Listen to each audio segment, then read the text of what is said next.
G'day guys, Sam here again. Hope you're doing well. Now, you've caught me at a funny time. My brain hurts right now because I'm just trying to figure out what the hell I'm going to say to this AI. I'm just playing with the AI. I was trying to come up, I'm just going to be frank with you guys. Seeing we're at the heart of the matter, I mean, fuck. If I'm going to call myself the heart of the matter, I better get down to business, right? So, I've been trying to think of ideas to what to talk about here on YouTube so that people might want to listen. And I thought, well, if you died, say you died tomorrow, how would people think of you? What do you think they'd say at the funeral? What sort of person are you? What would they say about you? How would you be remembered? What do you think? Because that's probably a good way to check in with how you're doing right now in your life. What do you think people would think about you, say about you after you've gone? So I thought, well, there's bad people and good people in the world. I love smoking. I know it's bad, but I know you probably hate it and it stinks and all that. But to me, it's fucking nice. I like it. It smells good. Rum, tobacco, rich aroma. It's a beautiful smell, especially before you smoke it. In the packet, smelling, ooh, yum, that tobacco. And it's fresh and nice. And barley and oats, maybe a bit of rum. Anyway, I'm off track. So I asked the AI to help me come up with some ideas, right? And I was thinking, like I said, I was thinking of the different types of people, the bad people and the good people. And so I thought, well, there's something called the Dark Triad, and that consists of psychopaths, narcissists, and Machiavellian. And this is what I said. Help me come up with ideas for, I would like to know the main difference, the main different types of people psychologically, the types of character, the types of personality, showing the differences between the two. Some who might fall into the Dark Triad types, and those who might fit into something opposite of that. Okay, so that's what I asked AI. Listen to how it answered that. You're diving into a fascinating psychological spectrum, exploring both the shadowed edges and the brighter contrasts of human personality. The Dark Triad consists of 3 traits: narcissism, psychopathy, and Machiavellianism. People who exhibit these traits often show manipulative tendencies, a lack of empathy, and an excessive focus on power or personal gain. At the opposite end of the spectrum, we find the pro-social traits, which are rooted in empathy, integrity, and cooperation. That's where I fit into that one, definitely. I hope you do too, man. One common contrast to the Dark Triad is the Light Triad, proposed by psychologists Scott Barry Kaufman and others. I've never heard of that. That's obviously makes sense, doesn't it? If you're going to have a Dark Triad, you should have a Light Triad. And so you do.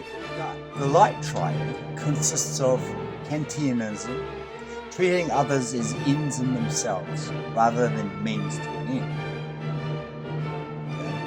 Brain's starting to hurt a little bit.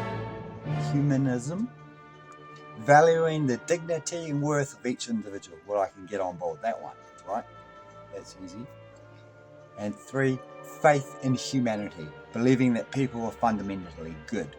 Well, I fall into that camp as well. So let's look at that Kantianism again. Treating others as ends in themselves rather than means to an end. Okay, treating others as ends in themselves. That means allowing others to find their own path and their own way, and don't use them rather than means to an end, which means rather than using them for something. So treating them as their own entities, just like you are your own entity. I think that's what Kantianism is about. It's about not using them, really. It's about not mistreating them. That's what Kantianism is. That's how I understand it, I think. Kantianism means treating people in a way that you can be trusted, that they're not going to take advantage of you. Right? So if you believe in Kantianism, you aren't going to abuse somebody. You're not going to try and manipulate them or get something out of them or treat them like less than human. Humanism, valuing the dignity and worth of each individual. Well, that's rolling on from what I just said. Humanism is probably the most important one of the lot. Valuing the dignity and worth of each individual. That's very important, because if you treat other people badly and without dignity or worth, then you obviously don't value or have any dignity yourself. So that's very important, just for all of us to believe in ourselves and each other, and look deep into our value and have some dignity with it, which is highly important, I'd say. And the next one, faith in humanity. Well, they all sort of roll on to each other, don't they? So faith in humanity, believing that people are fundamentally good. Well, you know what? I used to believe that, and I'm starting not to. I believe a lot of people are, but I think that there's some people aren't. So believing that I'm fundamentally good, underneath all of that crust they have. I'm starting to think that some people, well, I actually do believe that everybody is fundamentally good, right down at the core. Right, if you take everything off and you just left with your heart and your soul, then you're good. You're good, because you don't want to die. You want to live. And that's the most basic, raw thing a human can have, is that will to live. And I think everybody has that. And if you've got that, then it means you're good, because it means you want to live, which is good. It means you want to live, which means open your eyes, breathe, smell, think, touch. If you want to do that, it's good. It means it's good, because you are treating yourself with enough value to at least live, right? And if you can do that, you must be good. So, sure, I have faith in humanity, but I certainly believe that a lot of people have created crusts around them that are not good, and they've built on that until they end up as fucking monsters, mate. Just evil monsters, because they have buried their goodness with so much corruption and hate and ugliness that they are essentially evil. And I believe there's people like that in the world, and that's sad, and that's scary, and it's very hurtful. It's fucking awful. It's fucking awful.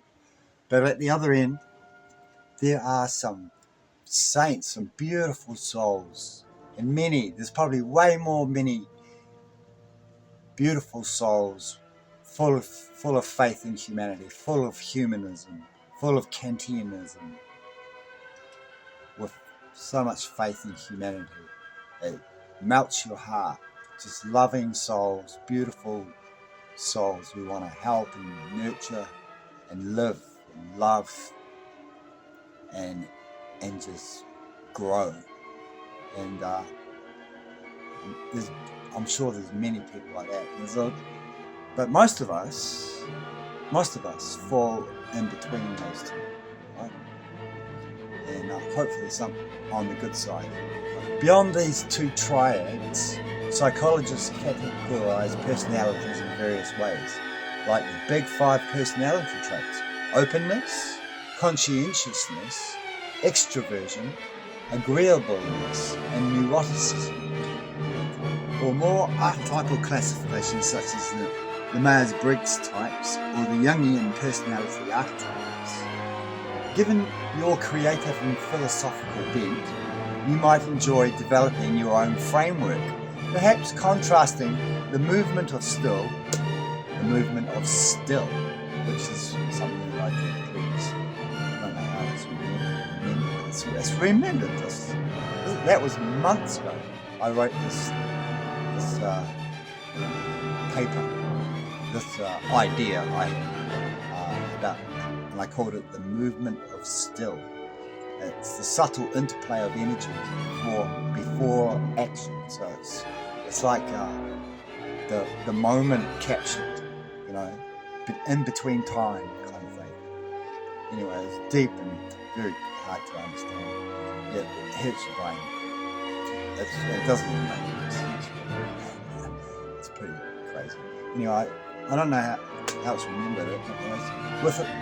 So I better read that again. Given your creative and philosophical bent, you might enjoy developing your own framework, perhaps contrasting the movement of still, the subtle interplay of energies before action, with a framework for psychological stillness or turbulence.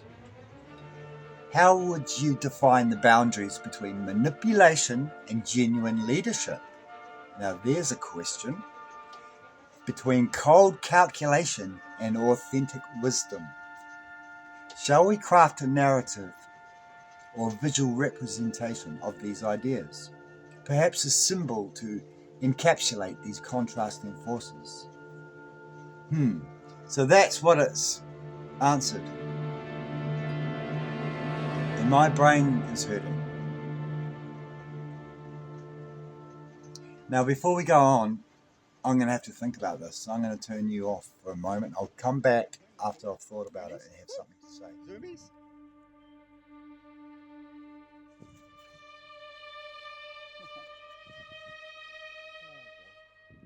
You are a funny little dog.